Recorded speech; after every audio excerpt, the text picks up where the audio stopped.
taon, bagong bahay.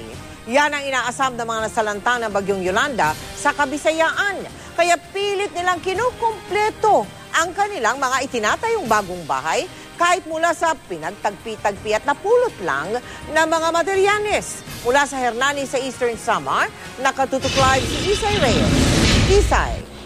Mel, pagbangon ng nais ng lahat para sa mga nasalanta ng bagyo sa Samar, maging sa Tacloban, at unti-unti nakikita natin na maabot ito ng ating mga kababayan.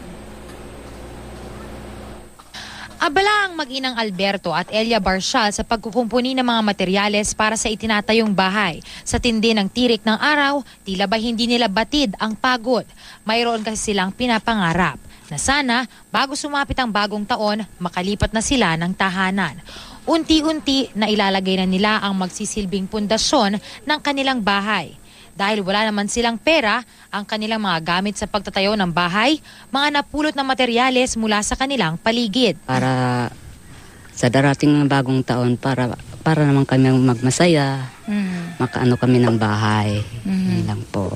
Bagong taon. Bagong taon. Bagong buhay. Bagong buhay din. Kahit nung paano gusto ko nasa maganda na silang kasi paggabi hirap talaga, malamig. Pinapaspasan ko ng pagtrabaho para pagdating bagong taon, nasa maganda na silang Lugar. Oo, lugar. Ganun. Gaya ng pamilya Barcial, wala na ring tigil sa pagtatrabaho ang iba nilang kapitbahay. Itong Barangay Batang ang pinakanasalanta raw sa lahat ng mga barangay dito sa bayan ng Hernani sa Eastern Samar. Ang mahigit 100 bahay ay naanod papunta rito. Sabi nila, marami pa rin daw mga katawan ang natatabunan. Pero mula sa basurang ito rin nila ngayon kinukuha ang mga materyales na ipapangtayo nila muli ng bahay. Si Tatay Arnel, kumpleto na ang dingding ng bahay, pero wala pa raw siyang bintana.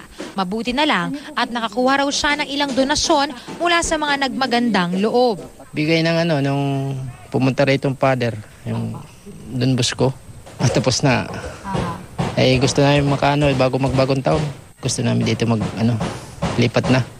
Tuloy-tuloy lang din ang paglilinis ng mga residente ng mga basurang nagpapaalala sa kanila ng mapait na karanasan.